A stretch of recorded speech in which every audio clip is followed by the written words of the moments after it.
Hello hello hello hello hello hello. चलो भाई, तो ध्यान दीजिएगा। आज हम लोग अगला थ्योरम पढ़ते हैं।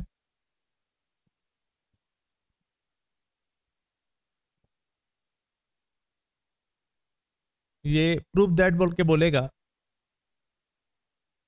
प्रूफ करा के दिखाइए। CP minus CV is equal to E S upon, रुक जाओ ना, अटक गया।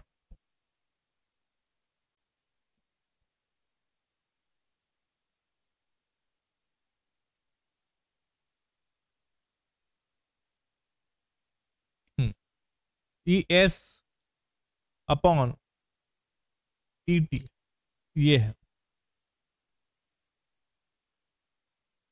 तो इसको प्रूफ करने के लिए, ठीक है सर, इस चैप्टर से क्वेश्चन कैसे आएगा बता दी। ऐसी टिक पूछेगा जी, ये तो दिया है वैसा टिक, प्रूफ करके बोलिए, ठीक है। चलिए ध्यान दीजिएगा। यहां पर आप फार्मूला लगाना। ई देखो, यहाँ ई एस और ई टी लिखा है, तो ई क्या है? ई ई जो है उसको क्या बोलते हैं? इसको बोलते हैं बल्क मॉडुलस।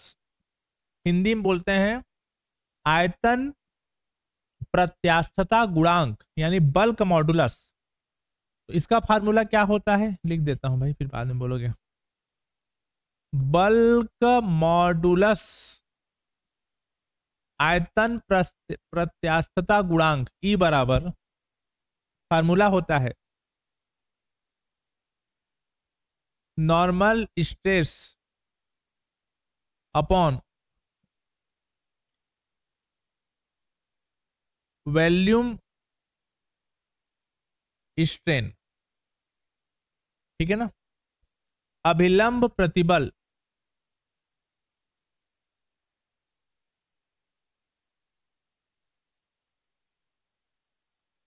अपॉन आयतन विकृति,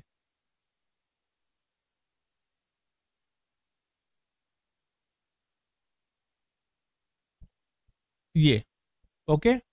जानते हो आप सभी, पिछले क्लास में किए भी थे। तो अभिलंब प्रतिबल, normal stress upon volume strain जो है, नॉर्मल स्ट्रेस को अपन शो करते हैं डीपी से। वॉल्यूम आपको बताया था, वॉल्यूम बढ़ने के बजाय कम होता है बोल के माइनस में लिखते हैं, और डीवी अपॉन भी इसका फार्मूला होता है। ये होता ही है ना। थोड़ा इसको सॉल्व कर दो। अपॉन का अपन पलट के लिखाएगा, माइनस ऊपर लिख दिया, अपॉन का अपन वी ऊपर चला गया, और क्या बचा? डीपी अपॉन क्या हो गया? डीवी। ओके, इसको मैं डाल दिया इक्वेशन नंबर फर्स्ट। इसके बाद नियत ताप पर इसको आगे जब बनाएंगे, यहां जो ईटी लिखा है ना, वो टेम्परेचर कांस्टेंट को शो कर रहा है। टी मतलब टेम्परेचर कांस्टेंट है, हिंदी में बोलते हैं नियत ताप पर। नियत ताप पर, उसी को इंग्लिश में बोलते हैं टेम्परेचर कांस्टेंट। टेम्परेचर कांस्टेंट जिसको अपन ईटी से शो करते हैं, बराबर minus V DP upon DT, ठीक है ना। डीवी ये होता है इसका फार्मूला ना, और टी कांस्टेंट ये फार्मूला होता है इसका। और यहां पर जो लिखा है ई एस, वो होता है, एस मतलब एंट्रोपी होता है, सबको पता है। तो उसमें बोलेगा एंट्रोपी कांस्टेंट, नियत एंट्रोपी पर, यानी एस कांस्टेंट है, ठीक है ना। यहां पर हो जाएगा ई एस बराबर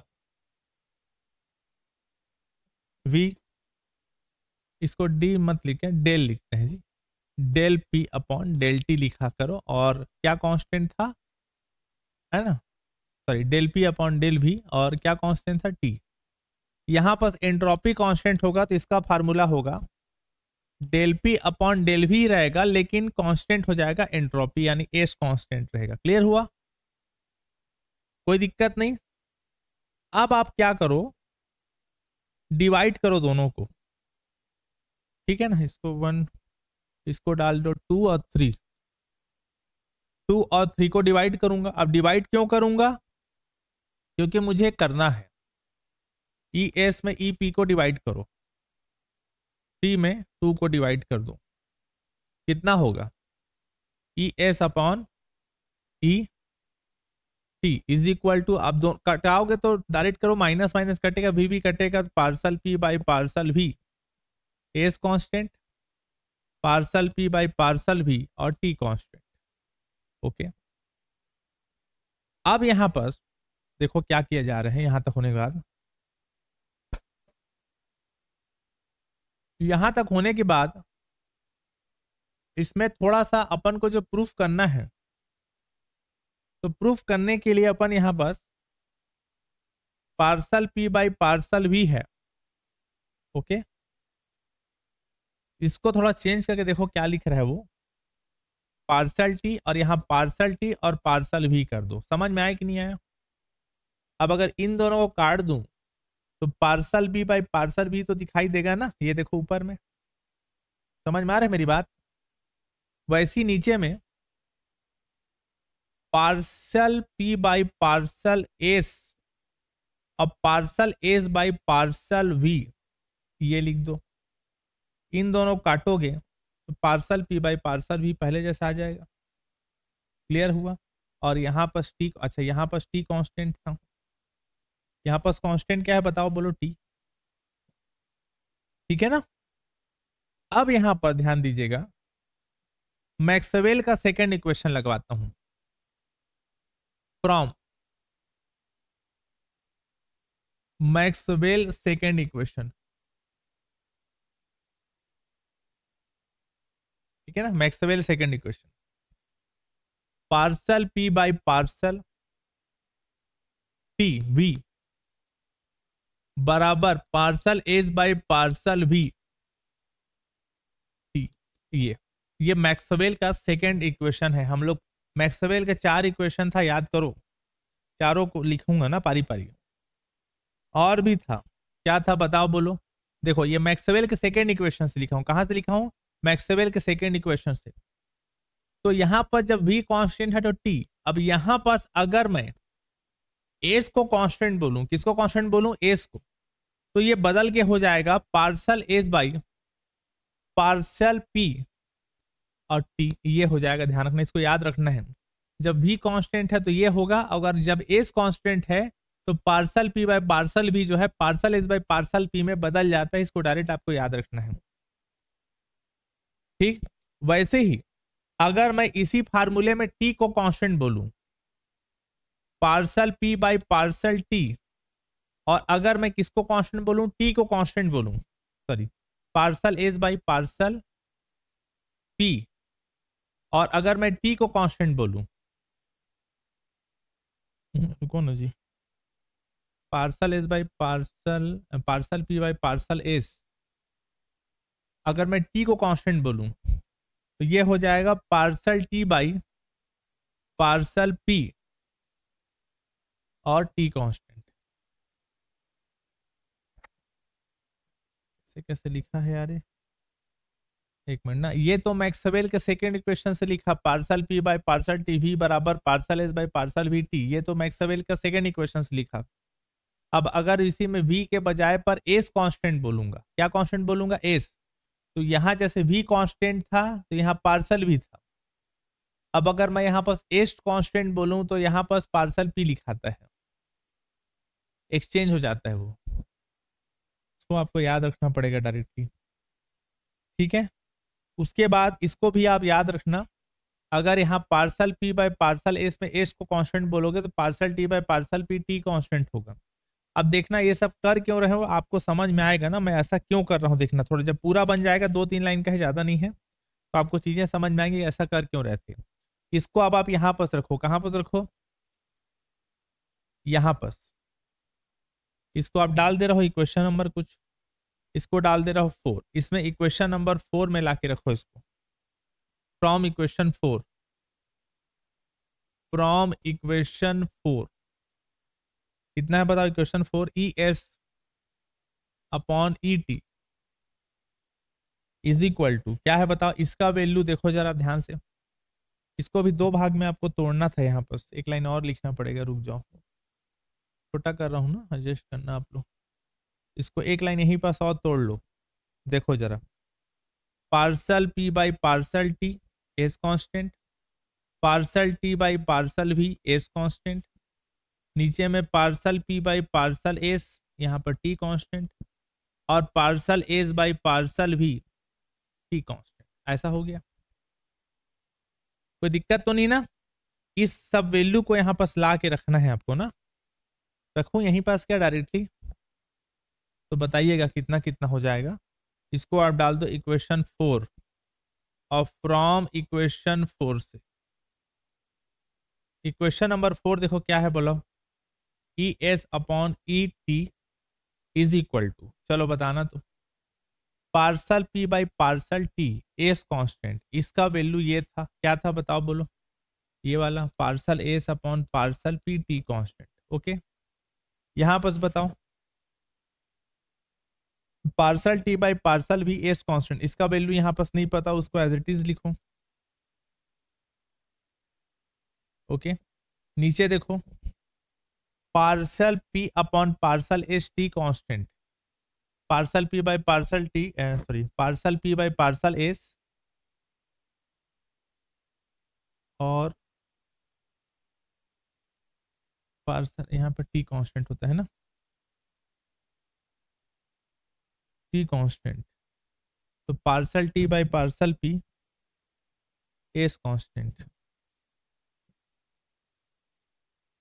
ऐसा होता है ना, ये होता है। ठीक है, तो इसको रखो, parcel P by partial S T constant का वैल्यू कितना हो जाएगा, parcel T by partial P S constant. Okay, और यहाँ पास क्या है बताओ, इसका भी वैल्यू है कि हम लोग पास नहीं है, partial S by partial V और आपका टी कांस्टेंट। नहीं आया समझ में, आप रख दो।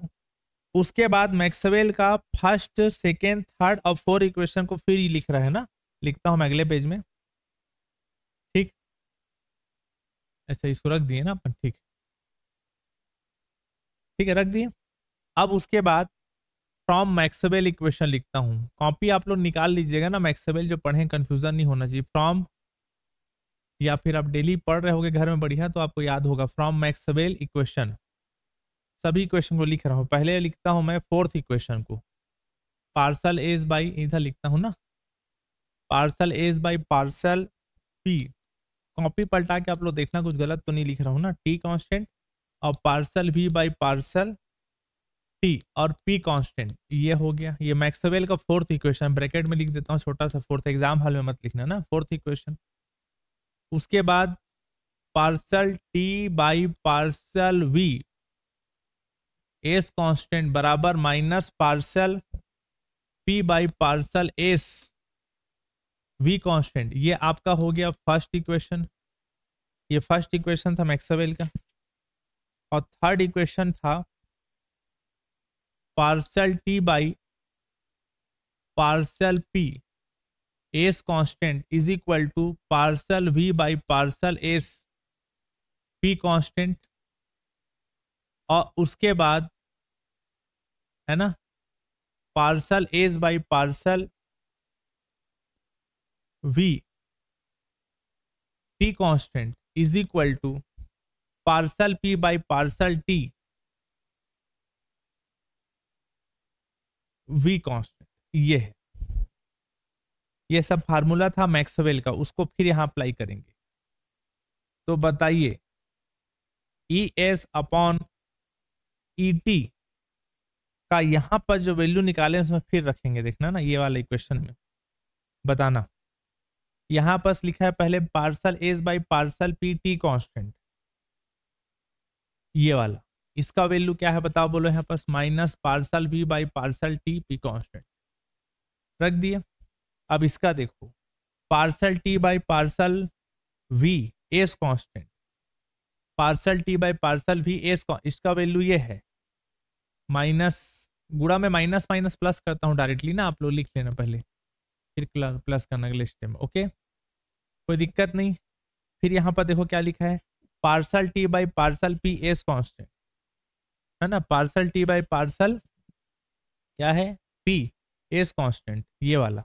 इसका वैल्यू क्या है, partial V by partial S P constant. Okay, उसके बाद फिर आगे देखो, partial S by partial V T constant, तो इसका वैल्यू ये होता है, क्या है बताओ बोलो, parcel P by partial T we constant. ये पूरा वैल्यू को अपन रख दिए उठा के। नहीं समझ में आया? अब इतना होने के बाद देखिए ध्यान से, अब यहां पास हम लोग इसको सॉल्व करें तो देखिए ध्यान से कि माइनस माइनस तो प्लस हो गया है, इन दोनों में पी कांस्टेंट है इसलिए इकट्ठा लिख दिया उसको, इन दोनों में क्या कांस्टेंट है, पी, इकट्ठा लिख दिया। इन दोनों में वी कांस्टेंट है, क्या कांस्टेंट है, वी, ठीक है ना, तो इकट्ठा लिख दिया। यहां पास ये दोनों कट गया तो कितना हो गया, अपॉन का अपॉन पलट के लिख दिए। यहां पर जो है अपॉन का अपॉन पलट के लिख दिए, ऐसा हो गया, अपॉन का अपॉन पलट के ऊपर जाता है ना, तो ये वैल्यू हो गया। अब यहां पास क्या बचा बताओ, यहां पास E S upon E T, E S upon E T is equal to, यहां पर देखो क्या बचा है, partial S by partial T P constant, और अपॉन में इसको आप पलट के लिख दो, पलटो के अपॉन में लिखा कितना हो जाएगा, parcel S by partial T V constant, इसको ऐसे पलट दिए, कोई दिक्कत नहीं।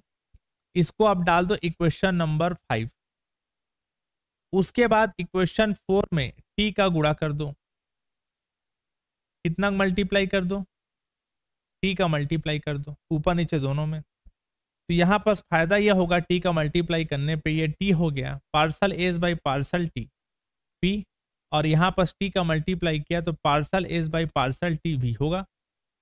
अब आप लोग थर्मोडायनेमिक्स के लॉ से, कौन से लॉ से, थर्मोडायनेमिक्स लॉ से, थर्मोडायनेमिक्स का सेकेंड लॉ से आप सब जानते हो कि टी डी एस बराबर टी डेल एस बराबर डेल क्यू होता है, हम लोग पढ़े भी हैं, इस्तेमाल भी किए हैं, ठीक है ना।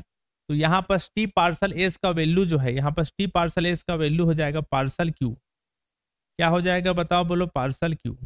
यहाँ टी पार्सल एस का वैल्यू हो जाएगा पार्सल ए, सॉरी ऊपर हो गया पहले पार्सल क्यू, और नीचे में क्या है बताओ बोलो, parcel T P constant, upon में क्या है बताओ बोलो, टी पार्सल एस का वैल्यू पार्सल क्यू, और यहाँ पर पार्सल टी, और क्या कांस्टेंट, वी कांस्टेंट। कोई दिक्कत तो नहीं है?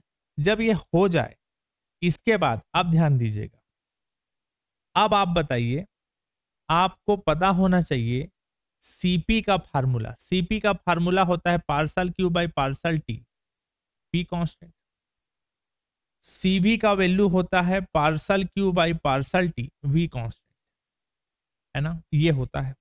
इसको उठा के यहां रख दो, तो यहां पास E S upon E T is equal to, इसका वैल्यू होता है सीपी, इसका वैल्यू होता है सीवी, और यही आपको लाके दिखाना था। बताइए, एक बार बताऊं क्या, जल्दी रिप्लाई करेंगे सब लोग ना, सब लोग बताएंगे भाई ना, एक बार बताऊं क्या,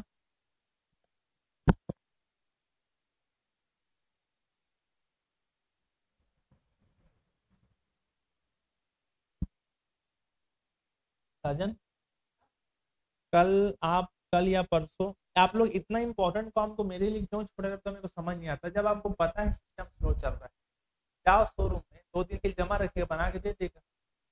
सब लोग अपना अपना टाइम पास चलते रहता है, आप लोग बनवाना चाहिए मोबाइल के, एक चीज को मेरे ऊपर सब छोड़ दिए रखे रहते हो आप लोग।